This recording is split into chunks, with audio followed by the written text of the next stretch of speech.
Boa noite, vamos começar mais uma live da Capela Urbana. Deixa eu convidar aqui galera, convidar todo mundo aqui.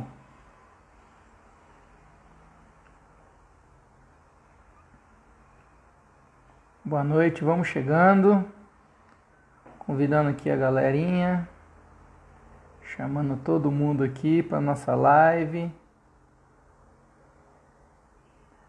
Deixa eu enviar uns convite aqui para todo mundo. Joia! Deixa eu convidar a galera aqui.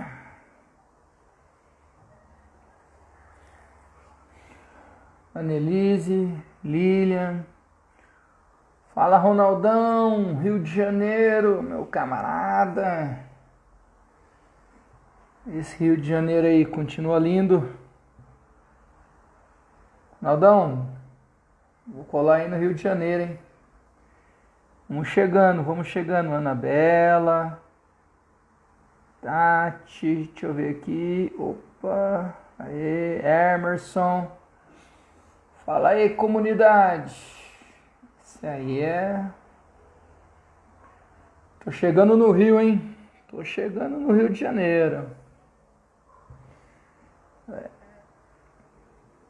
Vou levar o Emerson. E aí, Emerson? Beleza, mano?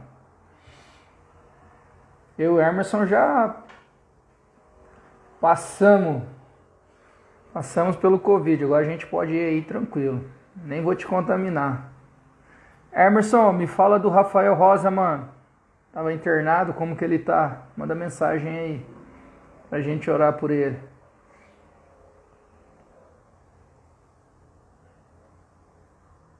Rafael. Vamos lá, vamos chegando. Convidando aqui a galera. Mande aviãozinho aí, ó, pra vocês convidar a galera pra poder chegar. Quero ver trazer o Humberto. Humberto não vai não, mano. Humberto agora é playboy. Não quer andar em comunidade carente não, velho. Mudou, Ronaldão. Perdeu a visão. Tá difícil ali, mano. Situação do Humbertão. Rafael ainda está entubado. Vamos estar orando por ele, mano. Fala, João. Parceiro. Beleza, João? Vamos orar pelo Rafael, então. Rafael novo, né, mano? 30 anos. Oh, Deus. Tem misericórdia. Então, Ronaldão. O Humberto não quer mais saber de favela, não. Falou que nunca mais pisa aí. Agora só anda com a elite. As coisas mudam, né, mano? Mas vai precisar de nós ainda. Fica tranquilo. Vai eu e Emerson.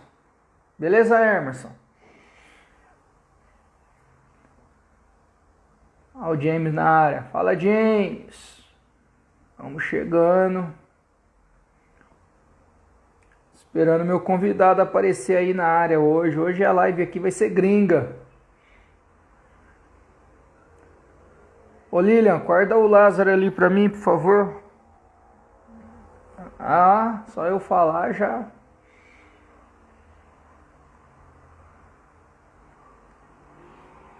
Vamos no Sardinha. É isso aí, Ronaldão. Vamos no Sardinha, hein? Vamos que vamos. Aí é o grupo do Parada de Lucas, Gitão.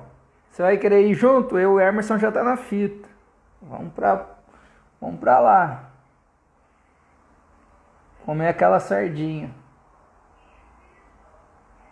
Só irmã que a gente brota em Lucas. Eu vou sair de carro daqui, Emerson. Te pego aí, nós vamos de carro. Vamos parando, vamos curtindo. Pego o Gito lá em Santos. Depois nós vamos tudo pro Rio. Moleque. Deixa eu ver aqui se meu convidado chegou. Eu vi ele entrando aí na área. Cadê? Cadê? Não vi ainda não aqui, mano.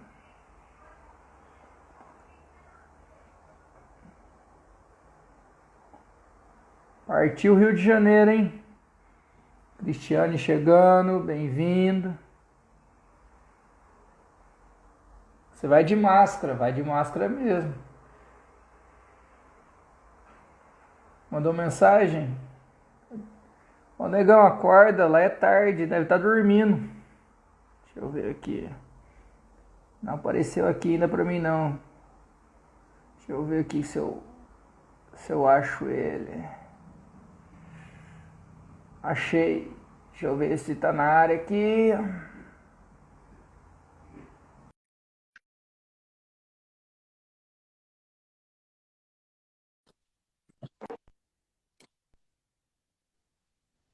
Tu, tu, tu, E tu, aí, tu. cara? Fala, mano. E aí, tudo bom? Aê! Bom demais você.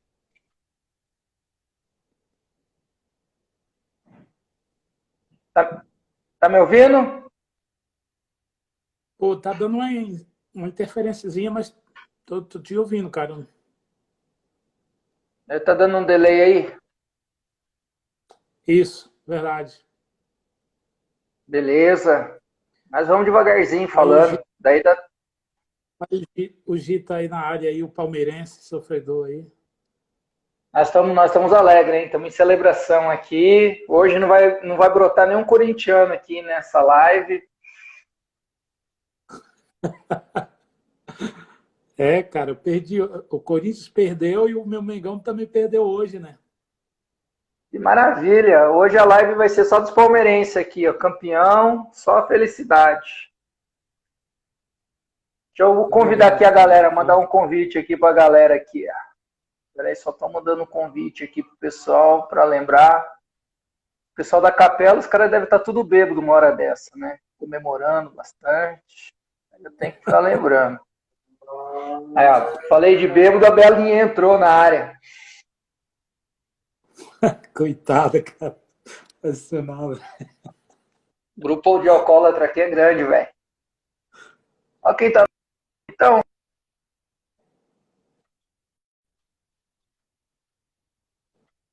maravilha.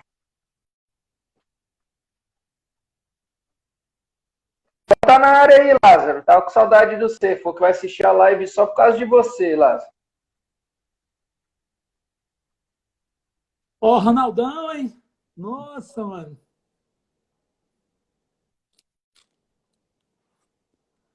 Saudade de você, Ronaldo.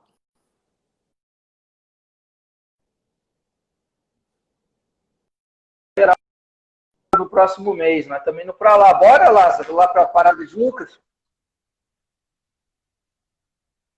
Pô, cara, queria muito, viu? Queria muito. Lucas é. Lucas Lucas é tá show no de bola. coração aí. É. A galera ia entrando aí, daqui a pouco eu te apresento pro pessoal geral e a gente começa um bate-papo. Só jogando uns papos fora aqui e convidando a galera. Manda O aviãozinho pessoal aí, tá de galera, pro ressaca aí? povo. O pessoal tá Ressaca, a de festa foi ressaca aí? muito grande. Viramos a noite, cara. Churrasco, só fogos, festa, suco de laranja. Ah, tá tranquilo. Vai mandando aviãozinho aí, galera. Vamos chamando o povo aí, ó. Houve uma ressaca geral. Belinha, manda avião aí. Belinha foi dormir 5 horas da manhã, dormiu o dia inteiro, acordou agora. Pegou uma ressaca ontem, um porre.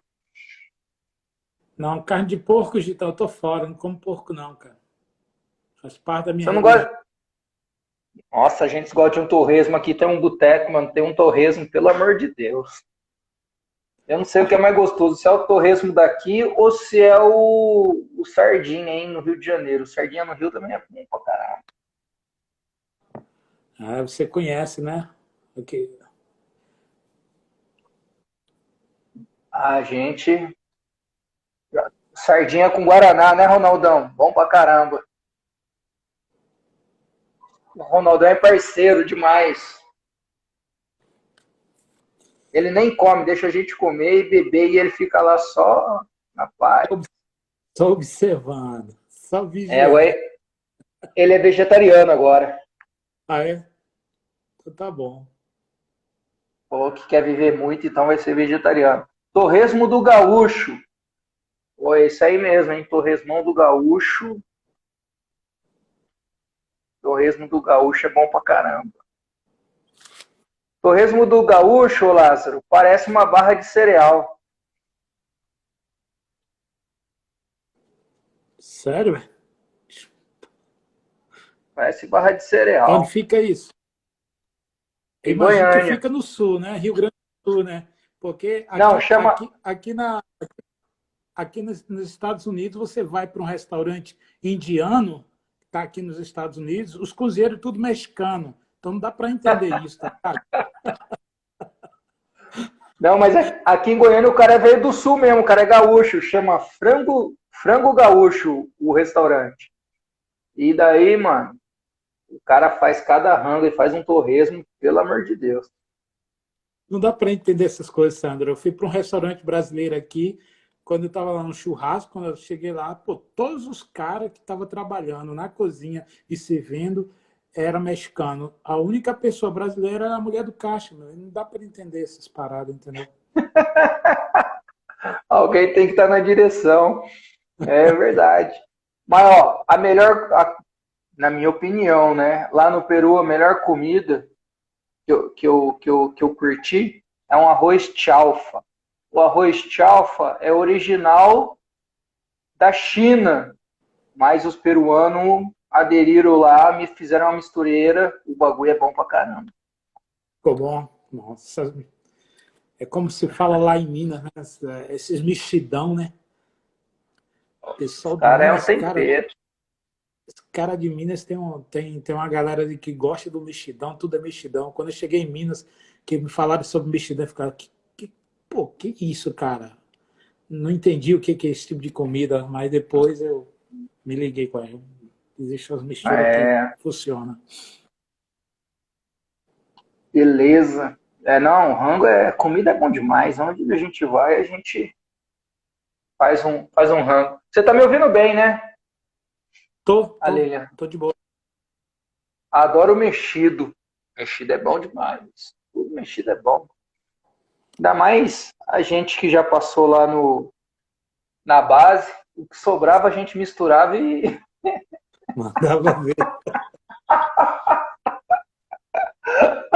a rapa da panela, tudo que tinha, jogava lá e quebrava um ovo, colocava uma Pô, fatia de mussarela. pô, cara, nem lembro, velho. Que aquilo, mano. Nossa, Ai, não era mole não, mano. mano. Ah, tempo bom, tempo bom. Mano, vamos lá então, bater um papo aqui, apresentar você pro pessoal. Essa live fica gravada, depois a gente sobe ela pro YouTube e a gente não tá pondo música por causa disso, porque o YouTube tá travando quando tem música por causa de direitos autorais, os caras estão tirando. Esses dias mesmo eu fiz uma lá pela igreja e nem subiu. Acabei de postar, caiu. Caiu do Instagram. Que Por causa doido. dos direitos autorais. Então, sem música. Mas vai ficar lá no YouTube depois. Quando você quiser rever, tem lá. Galerinha que tá chegando, boa noite. Anabela, já falei com você, boa noite. Quem eu não vi mais aqui ainda, acho que eu já falei com todo mundo que chegou. Jaque, boa noite. Beleza, hoje nossa live é gringa, internacional a nossa conexão. Nós vamos falar com o Lázaro. Lázaro é um parceiro das antigas, Bem, Jocumeiro, bem das bem das antigas. antigas. Jocumeiro, é Jocumeiro ainda? Graças a Deus, não. Não, né? Não. Tá liberto então. Pô, É... Nós nos conhecemos nos anos 90, lá na Jocum, no Rio de Janeiro, lá e tal. Ele vai contar um pouquinho da história dele, o que ele está fazendo hoje. Mas, Lázaro, valeu aí pelo aceitar o nosso convite. Toda quarta e domingo a capela está fazendo live, a gente não pode estar se reunindo, né, lá no hotel, onde são as nossas reuniões, em um hotel aqui em Goiânia. Então, nós estamos fazendo as lives aí para diminuir a distância do pessoal. E o bom também das lives que aconteceu é que a gente pôde chamar gente mais distante e ampliar aí o conhecimento da galera dos nossos amigos. O Ronaldão já esteve por aqui, uma galera do Rio de Janeiro, uma galera de Minas, São Paulo, a gente chamando todo mundo. Então, tem um lado bom da live. Nada substitui o presencial, né? Que a gente gosta de estar Com junto, certeza. comer, beber. Nossa reunião lá, Lázaro, ela é assim, começa às 7h30. Daí a gente vai, tem um rango antes, a gente come até 8h30. Daí tem meia hora de reunião, depois a gente volta para comer e fica lá até meia-noite de novo. Meia hora tem louvor, tem palavra e oração. Rápido. O resto é rango e amizade. Então, nossa comunidade vai que vai. Lázaro, seja bem-vindo. Fala um pouquinho aí da sua história, da onde você é, como você começou sua vida, que ano que você começou sua vida lá na Jocum. Conta um pouquinho daquilo que você faz até chegar aí nos States. Então, cara, um salve aí para toda a galera aí que tá da capela. É muito maneiro, assim, conhecer esse trabalho aí, né, que vocês estão à frente. Muito bom mesmo. Muito tempo que a gente não se falava ou não se via, né? Muitos anos. Ah, bem, eu estou vivendo aqui nos Estados Unidos já tem praticamente 5 anos. Não tinha plano nem propósito em vir para cá. Aconteceu da coisa, né, de realmente vir para cá. Mas eu iniciei na Jocum nos anos 80, né? Fiz a minha TED em Belo Horizonte, BH. Fiquei por aí trabalhando com a Jocum, depois saí, voltei novamente, me envolvi dentro de um trabalho na Jocum chamado Ceifa, né? E na realidade fui jogado para lá, né? Tipo assim, né? Cheguei, ninguém sabia, não sabia onde me colocar, essas paradas todas, aí me ofereceram lá o Ceifa, achei maneiro, me envolvi com o Ceifa, fiquei praticamente 4 anos trabalhando com o Ceifa. E aí tivemos um tempo de viagem por vários lugares da América Central e... Essa viagem da América Central eu nem vou fazer comentários, beleza? Ok, obrigado. Eu te agradeço, né, por não fazer nenhum comentário com relação a isso, porque tá, deixa quieto. Anyway.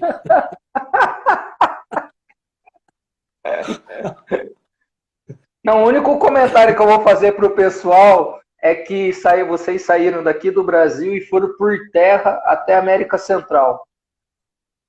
Exato. Chegamos até Panamá, a ideia era ir de Panamá até México, né? E parando em cada país e desenvolvendo os projetos. Então, em cada país ficávamos um mês por aí, essa coisa toda, e chegamos até o México. Foi um tempo bom, foi um tempo muito jóia, mas não quero entrar em detalhe em todo o processo, que é muito longo a história, né? Essa tua cara cínica aí fica aí me tirando. Anyway, depois disso voltando, eu decidi sair do Ceifa e fui para Recife, onde eu fiquei em Recife um bom tempo, trabalhando com uma igreja. Eu recebi um convite de uma igreja e trabalhei com a igreja anglicana episcopal do Robson, né? Do Robson Cavalcante. E Você me ficou na tornei do anglicano. Você ficou na do Robson Cavalcante ou do Paulo Garcia? Mesmo? Paulo Garcia, né, que assumiu Era depois? isso, era praticamente a mesma coisa, porque o Robson era o bispo, né? E o Paulo Ah, Garcia ele era um dos reverendos de lá. Só que depois eles dividiram, a igreja episcopal saiu e o Paulo Garcia se tornou bispo pela igreja episcopal carismática, que era de uma eu origem tenho, aqui dos Estados Unidos. A eu tenho igreja anglicana contato com o é uma origem... pessoal. Eu sigo a galera lá, o Marcondes, Ivan, Paulo Ah, Garcia, pessoal bem carismático. é. É uma galera maneira. Eu acho que foi, apesar de ter passado por muitas igrejas e tal, mas lá eu me identifiquei bastante, achei uma parada bem diferente, tal, muito à vontade. Apesar de ter algumas liturgias ainda muito fortes relacionado ao todo o processo, mas foi tranquilo. Então, e aí foi todo esse tempo, fiquei trabalhando com a igreja como líder de jovens e adolescentes, trabalhando ajudando a estruturar um pouco do trabalho com a juventude, né, em Recife. Eles eram uma igreja que não tinha muito essa pegada de um trabalho urbano, né, não tinha essa pegada de sair para as ruas e ter contato com as pessoas. E a gente introduzimos toda uma ideia do ID, né, de estar junto com as pessoas no carnaval, né, fazendo algumas coisas de impacto. Então, tínhamos uma parceria também com a Jocum de Recife, né, que ajudou muito no todo o processo dos trabalhos de evangelismo que eu tinha. Eu não estava ligado com a Jocum, eu estava ligado com a igreja. E nesse processo, A igreja. nesse processo, a igreja tomou uma mudança muito radical com relação à questão do evangelho. Então, veio uma geração que começou a sonhar e a desejar estar mais na rua, né? Então, isso foi algo muito positivo. E foi aí, nesse local, que eu casei, né? E depois fomos para Fortaleza, onde foi implantada a base de Jocum em Fortaleza com Tony Lima e Cristina, né? Eu cheguei naquela base lá na segunda ETEG, né? Então fui trabalhar, eles estavam precisando de pessoas e ficamos aí praticamente 6 meses, 7 meses, e depois fomos até BH, depois regressamos para Recife, e aí foi onde eu casei, em Recife, né? E depois disso, em 96, nós fomos para o Rio para fazer escola de estudos bíblicos, né?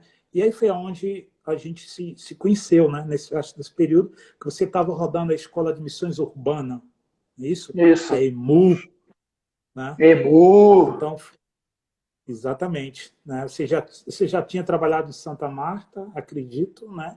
E Já. também tinha uma conexão com o Complexo do Alemão e estava iniciando o trabalho em Parada de Lucas, né?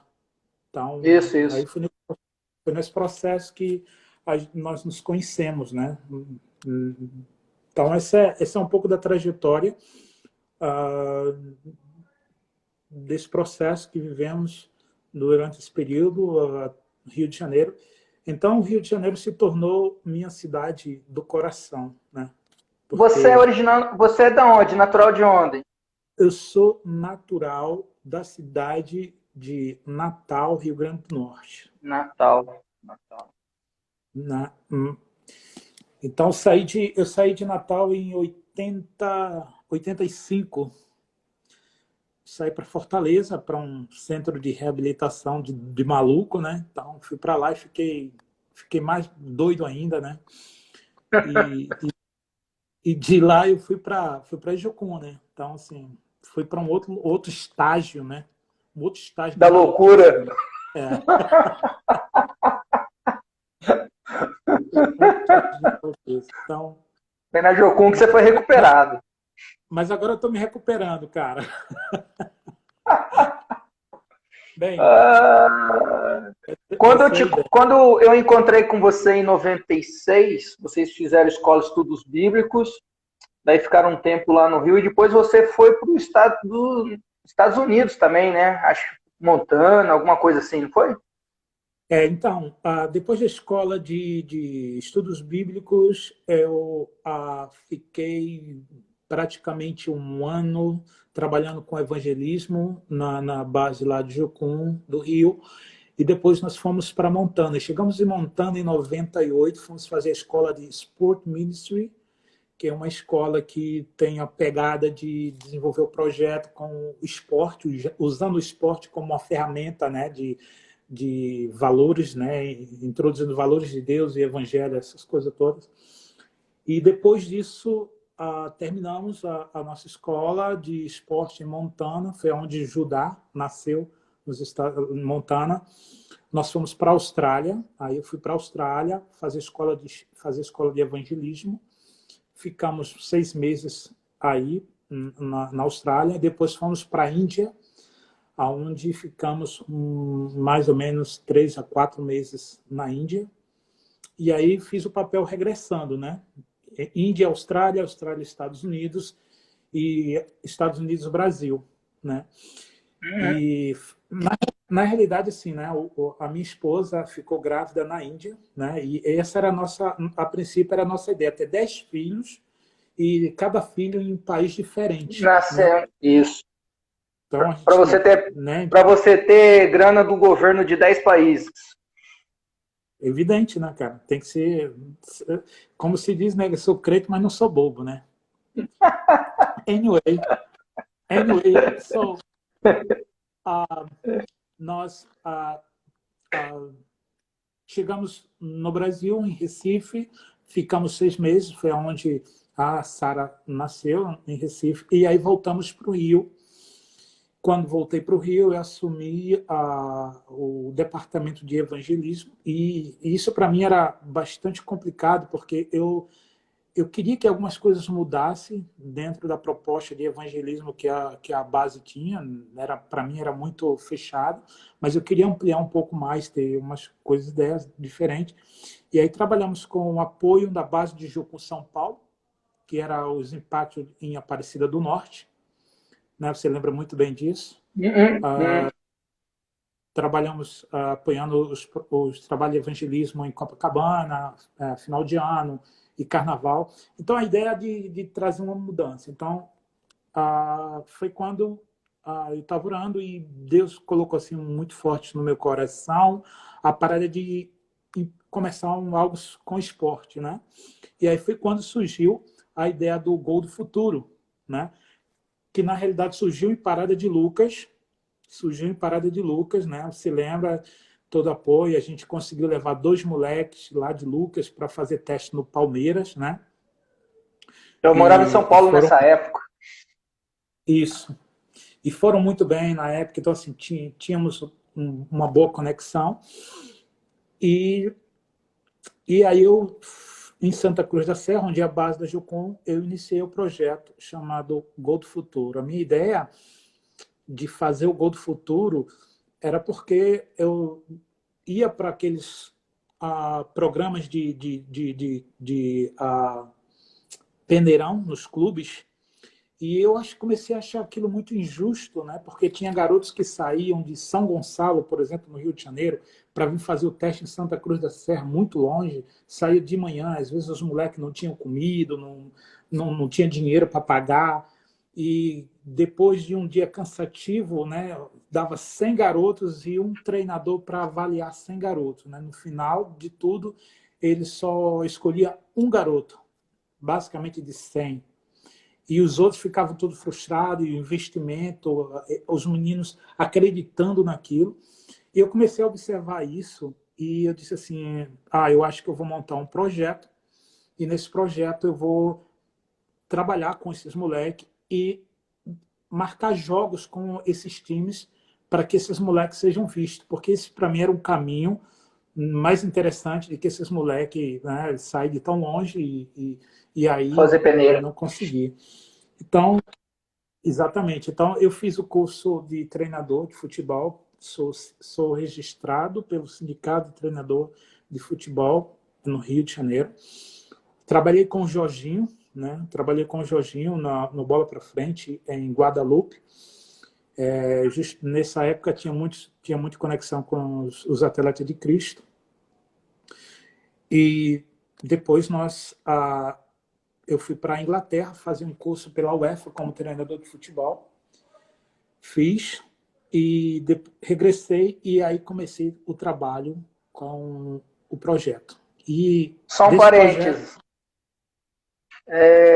Quando você falou os moleques saíram de São Gonçalo e ia para Santa Cruz da Serra, era porque tinha o centro de treinamento do América, que era no fundo do quintal da base, né? Era lá no fundo da base, né? Exatamente. exatamente. Eu lembro que Bem, ali era o centro de treinamento, que às vezes a gente pulava o muro e ia jogar bola escondido lá no campo dos caras. bem, bem lembrado, mas não precisa lembrar essa parte, né, Sandro? A gente invadia lá, ó, um campão daquele lá, cheio de molecada, a gente sem campo, daí a gente pegava emprestado, né? Até alguém tirar. Aham. E eu tô lembrando outra coisa aqui. Você lembra uma vez que eu já estava em São Paulo? Daí eu fiz um contato com um parceiro, um amigo meu que jogava na Ponte, estava jogando no Vasco. Daí nós fomos lá para São Januário, no treinamento dele. Chegamos lá e eu falei assim: eu quero visitar o Alex. Daí o cara falou assim: ué, você tem permissão? Eu falei: não, meu, tô lá em São Paulo, vim de São Paulo aqui, não tive nem contato assim com ele. É só falar que eu sou lá de Campinas e eu falei qualquer coisa lá pro segurança. Daqui a pouco o segurança falou: ele falou, pode entrar. Você lembra, assistimos lá o treino do Vasco em São Lembro. Januário, Marcelinho Carioca, tudo, era um timaço Vasco. E o Alex foi campeão estadual naquele ano lá, ele era o capitão do time e tal. Exatamente. Exatamente. Aquele contato foi muito interessante, porque depois desse contato, o Alex, ele teve na base várias vezes, participou dos cultos, ele deu testemunho da vida dele lá também, foi muito interessante. Teve uma vez que eu convidei ele veio na minha casa, a gente tomou café, ele e a esposa, conversamos, né, tivemos um bom tempo. Um cara muito gente boa, né, um cara bastante humilde, simples, assim. Depois ele sumiu, né, parece que foi para o Japão, alguma coisa assim. Coreia. Coreia, e eu não tive mais notícia dele já há muito tempo. Mas realmente rendeu frutos muito interessante esse contato com a Alex e também com a questão do Gol do Futuro.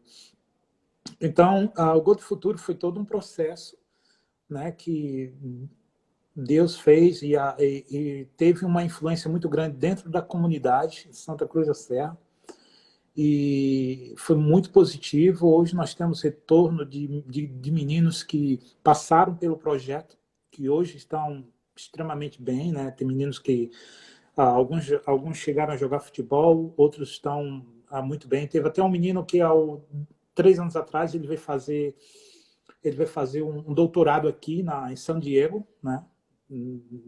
Depois de ter feito 2 faculdades. E essa era a ideia do projeto, né? A ideia do projeto não era formar jogadores, né? Era simplesmente dar oportunidade para que esses meninos pudessem, né, alcançar os seus objetivos, de ser alguém, de ser pessoas de valores, que pudessem realmente trazer benefícios, né? Tanto para eles, em primeiro lugar, como também para o meio que eles viviam, né? E de uma certa forma a gente conseguiu alcançar isso. É evidente que nesse processo, quando a gente conectava e identificava alguém bom de bola, então a gente encaminhava para alguns clubes, né? E isso rendeu algo muito positivo, porque nós começamos a ampliar, né? Então a ideia de evangelismo nesse processo já começou a mudar totalmente, né? Então a base começou a abrir, então a gente recebia as famílias, começamos a dar aula de natação para as crianças, atendimento para as pessoas. Então, assim, a base de Jocum no Rio, ela se tornou uma base em Santa Cruz da Serra que ela estava muito mais conectada com a comunidade, né? Então, a comunidade sabia o que é Jocum, o que a Jocum fazia e tal. E hoje praticamente isso não acontece mais, infelizmente, mas durante um bom tempo isso aconteceu e foi algo, né, positivo. E eu acho que essa ideia dessa visão urbana, né, essa visão de você estar com as pessoas, quando você falou, a gente na nossa capela, a gente gasta tempo junto, a gente quer estar junto, a gente faz isso. Eu acho que essa é a ideia da proposta da mensagem do Evangelho, né, Sandro? Eu acho que é isso. Não tem aquela coisa de você estar dentro de um esquema e achar que aquilo ali, né, é tudo, né? Eu acho que tem que ampliar, né? Acho que tem que ter uma Tudo que ampliação. nós fazemos, tudo que nós fazemos, né, Lázaro, é um meio para a gente poder se relacionar com as pessoas. A ideia, o mais importante são pessoas. Então, o ensinar o futebol, o ensinar a natação, alfabetização de adultos, como a gente tinha lá nas comunidades carentes, tudo isso são meios, né? O trabalhar é meio, tanto meio para você sobreviver, ter seu dinheiro, mas meios para que você também faça parte da sociedade e tenha relação com as pessoas, né? Então, eu sempre falo, se você faz tudo e você não tem relação com as pessoas, então você não fez nada, porque o mais importante são pessoas. Com certeza, com certeza. É. E Só um depois momento na sua fala, para a gente ir seguindo uma ordem. Tanto na Índia como na Austrália, você também trabalhou com futebol. isso, exatamente. E Tá. depois depois nós recebemos uma visita de um casal de empresários uh, do Egito, né? Que eles tinham recebido uma terra do presidente, né? Hosni Mubarak, que na época era o presidente do Egito, e para eles começarem um trabalho com crianças de rua, mas eles não sabiam de nada. Eles tinham toda a condição, né? Mas eles não sabiam como trabalhar com essa questão de gente. Então, eles souberam do nosso trabalho, não estou falando do meu trabalho em si, mas do Uhum. trabalho que a Jocrio fazia, né? Então, vieram, conheceram, e aí nos convidaram para passar o Jordão, né? E ajudá-los nesse processo. Então, assim, os caras tinham pessoas que doavam tipo 5 milhões, né, de dinheiro egípcio para montar toda a estrutura, né? Então nós fomos para o Egito e ajudamos, enquanto eles construíam todo o espaço, nós trabalhávamos com a parte de treinamento dos staff, e aí trabalhava tanto cristão como muçulmano no mesmo local. Então foi um Essa, processo interessante. Ô Lázaro, Fala. esse trabalho aí no Egito, onde a Rai e o Pedro do Borel foi trabalhar também, é o mesmo ONG? Exatamente, exatamente.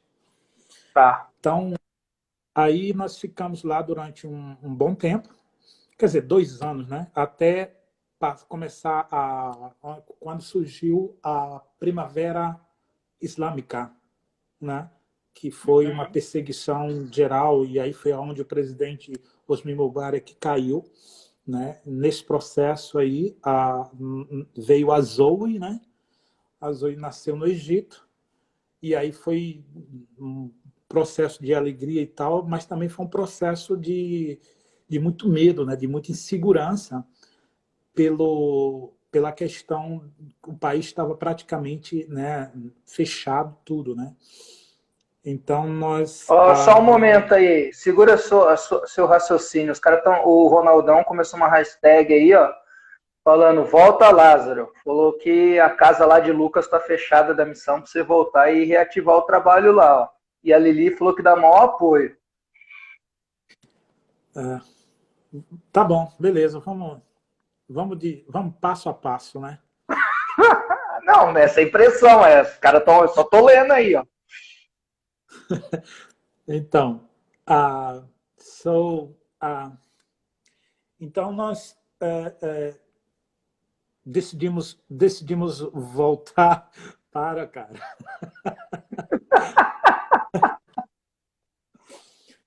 Então decidimos voltar para o Rio, né?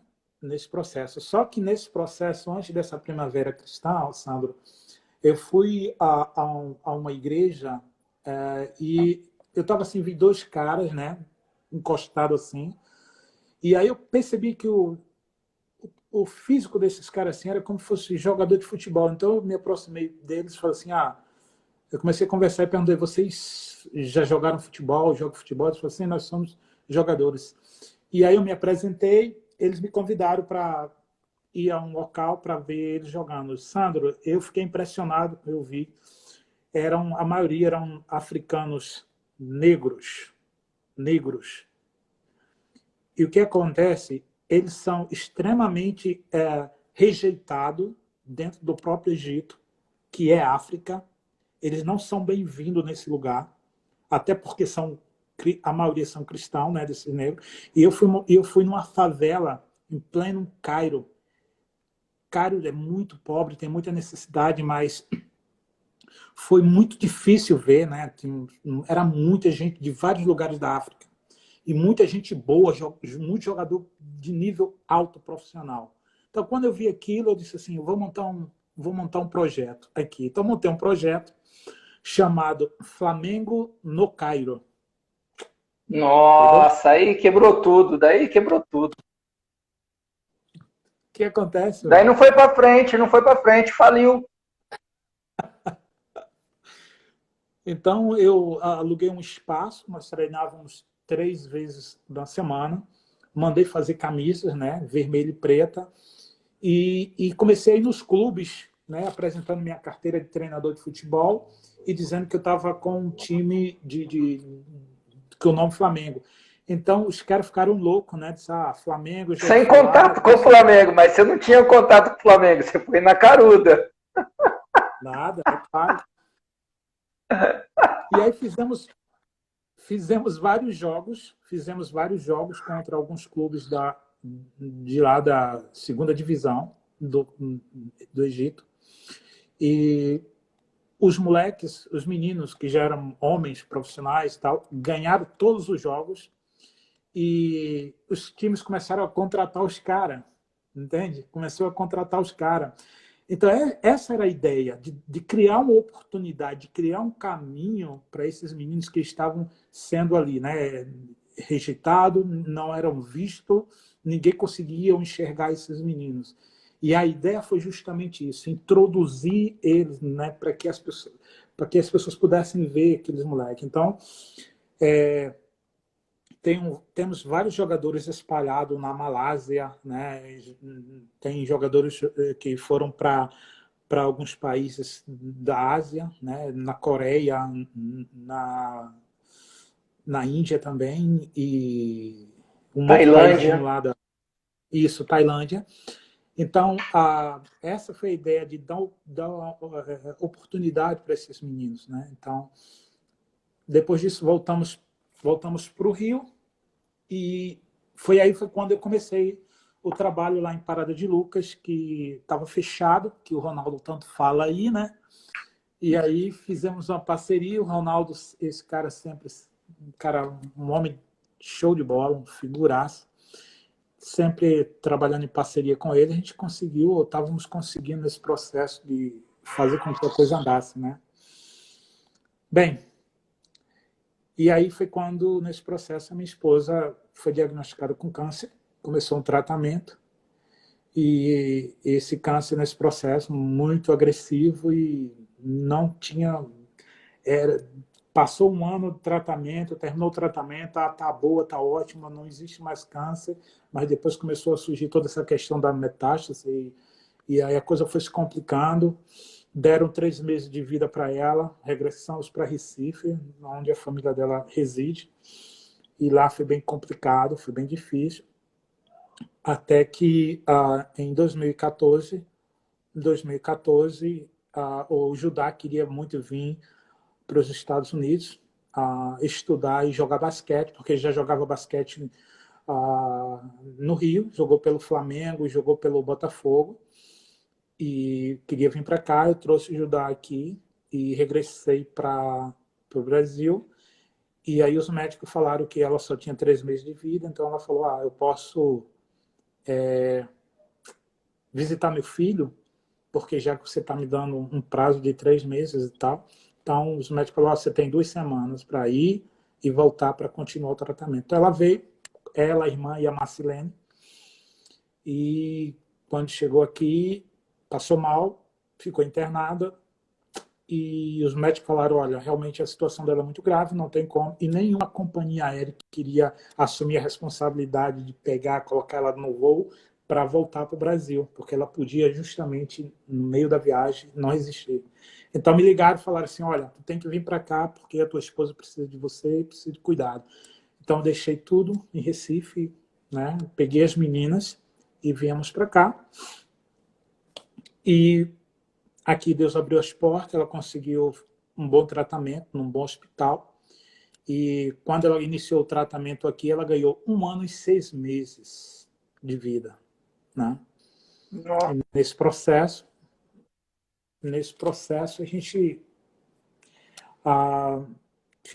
fomos ficando e, e aí chegou um momento que ela não tinha mais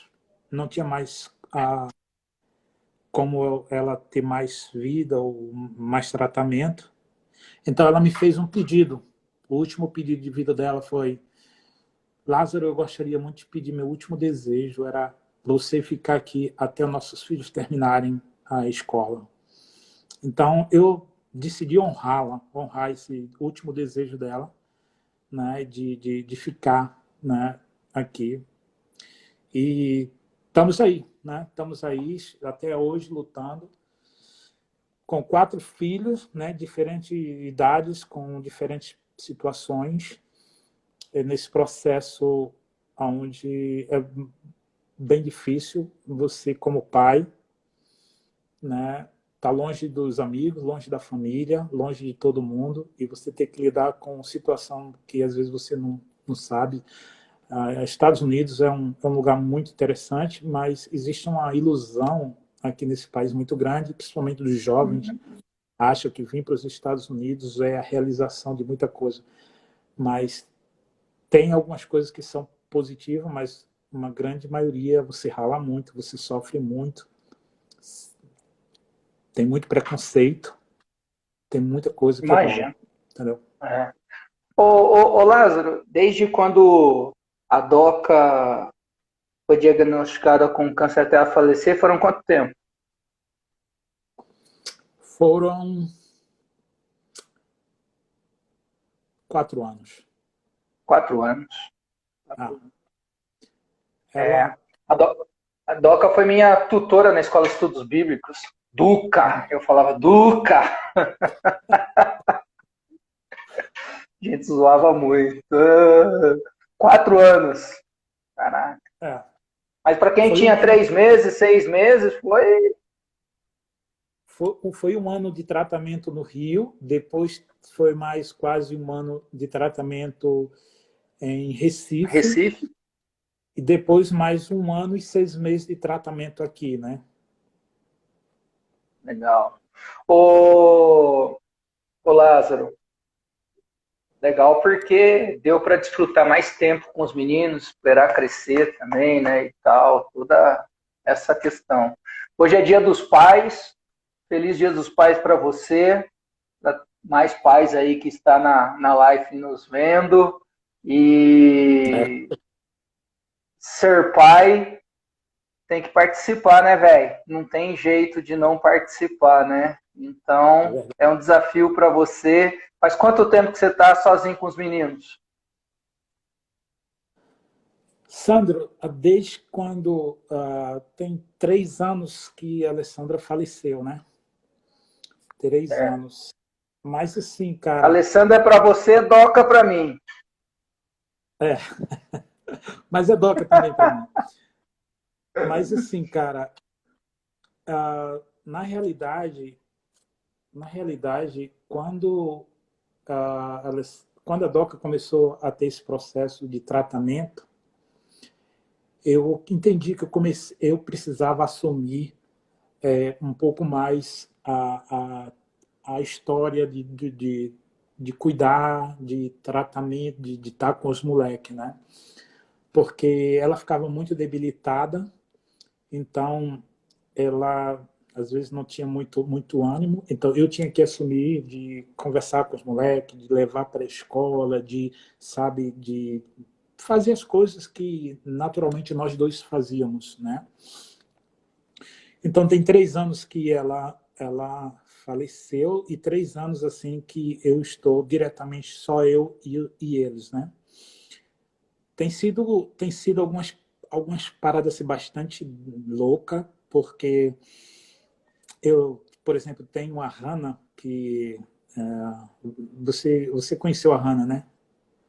Conheceu a Sim, acho Hannah? que só não conhecia a Zoe. Zoe, Zoe, Zoe. né? Que nasceu no. Os outros três eu cheguei a conhecer. A Hannah eu te recebi Um homem e 3 mulheres. Isso. Isso. Eu recebi praticamente duas ligações aqui, há uns 2 anos atrás, da escola, porque ela tinha escrito uma carta que queria tirar a vida dela, né? Então, pelo de não ter a presença da mãe e tudo, então ela sentiu muito, ficou muito mal. E eu tinha que, na segunda vez que eu fui chamado, me pediram para eu não deixar só, para que eu estivesse sempre observando, porque isso eram questões muito sérias. Então, eu comecei a me preocupar um pouco mais com ela, né? Estar mais junto dela, e às vezes não tinha o que fazer, às vezes não podia sair muito, não podia trabalhar, porque sair para trabalhar era deixar só. Então, eu tive que renunciar a algumas coisas para entender que a vida da minha filha é o mais importante, entendeu? De que qualquer outra coisa. Com certeza. Então eu comecei a estar mais próximo e essa coisa toda. Mas para mim tem sido um processo como pai Opa, deu uma... de aprender, porque assim, trabalhar e escutar uma menina, você como homem, como pai, ainda que você seja pai, mas é difícil você entender, eu tenho me esforçado bastante. E hoje ela tem passado por todo um processo de terapia, né? Está fazendo terapia, a Zoe também, né? A Sara também. Então, assim, Quais são as idades, Lázaro, dos 4? A idade? Judá 21, Sara 19, Hannah 17 e Zoe 9 anos. Tá. 17 a 9, aí uma diferencinha. É. Então, eu como pai, cara, eu acho que eu tenho aprendido muito com os meus filhos. Eu acho que eu tenho aprendido muita coisa, né? A gente tem aquela ideia assim dos pais ensinarem os filhos, né? Eu acho que realmente nós como pais temos o nosso papel de ensinar, de ajudar em todo esse processo, de ser referência, de ser o ponto de referência, mas eu tenho aprendido muito com eles. Deixa eu te dar um exemplo. O Judá chegou uma vez para mim e falou assim, safado, ele chegou assim para mim e falou assim, pai, deixa eu te perguntar uma coisa, você acha certo bater em mulher? Eu olhei para ele assim e falei, não, não acho certo não, Judá. Aí ele falou assim, então por que você bate então por que você bate na Zoe? Né? Aí eu olhei assim para ele assim e disse, pô, boa pergunta, isso me fez refletir, mas eu tive que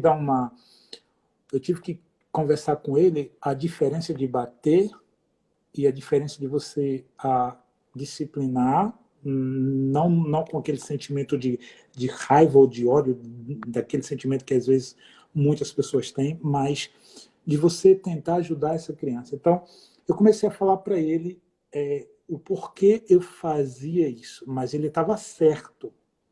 Mas ele estava certo. E eu aproveitei esse momento para encorajá-lo a pensar e a dizer assim, realmente não se pode bater em mulher.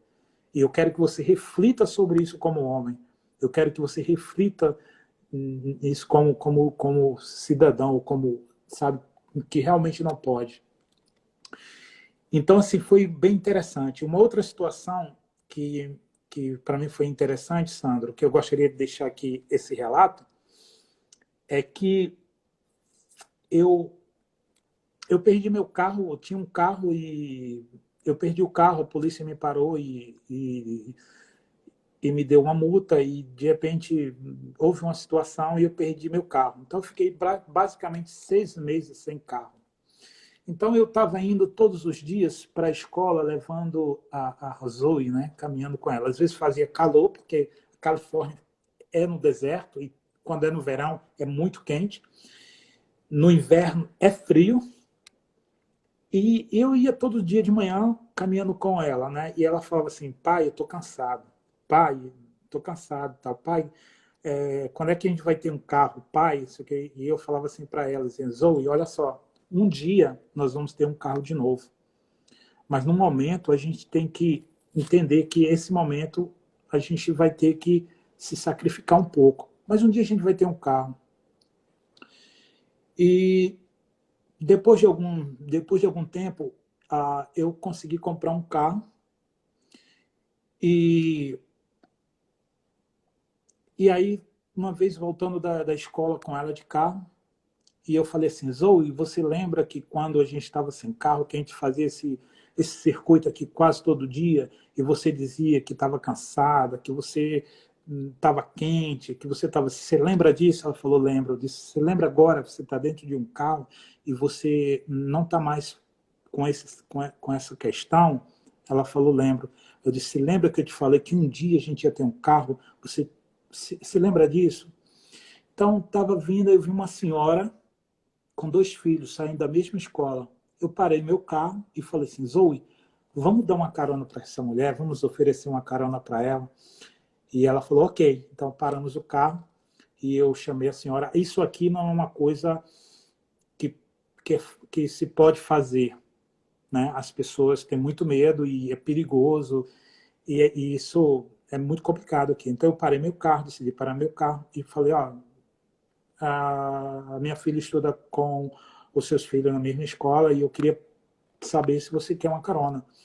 E a mulher olhou assim para mim, olhou para os filhos já cansados, com o mesmo sentimento que a Zoe tinha antes, falou assim, queremos, queremos. Aí entraram no carro e eu fui.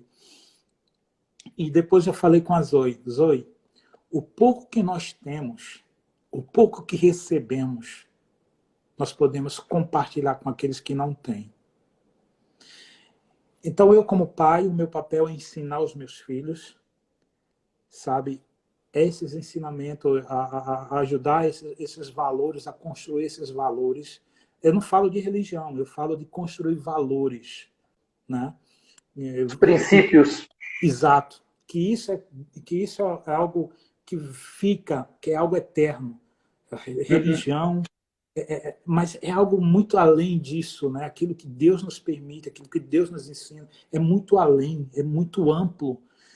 E eu hoje posso te dizer o seguinte, Sandro, eu tenho, os meus filhos são pura bênção. Graças a Deus, não é mérito meu, eu acho que tem alguma parcela, mas é muito mais de Deus, a graça de Deus sobre a minha vida, a graça de Deus sobre a vida deles, nesse processo, porque eu escuto muita coisa de pessoas falando, poxa, eu conheço teus filhos, como eles são, você está de parabéns, como você criou, como você tem feito com que teus filhos, sabe, sejam pessoas diferentes. E abrindo um parênteses, Sandro, criar filho nessa realidade aqui dos Estados Unidos é super complicado, porque aqui, cara, existe uma mentalidade seguinte, a galera quando completa 18 anos, eles falam assim, meu pai, minha mãe não manda mais em mim, eu decido e faço o que quero. Então, um outro ponto que é extremamente complicado, velho, é que aqui a criança fala assim, eu quero um celular. O pai dá o celular. Eu quero um tato. O pai dá um tato. Então, assim, é muita coisa assim. Então, você vê uma criança de praticamente 7 anos, 8 anos de idade, já tem seu celular, o melhor celular que está saindo e tal. Eu falei para a Zoe, você só vai... Lázaro, um momento. Eu perdi aqui o tempo, 20 segundos para encerrar e voltar de novo. Continuar a segunda parte aí, mais uns 20 minutos. Beleza? Ok. O papo foi bom que passou batido aqui, velho. Vai cair aqui, vou salvar. Tranquilo. E a gente volta. Beleza? Beleza.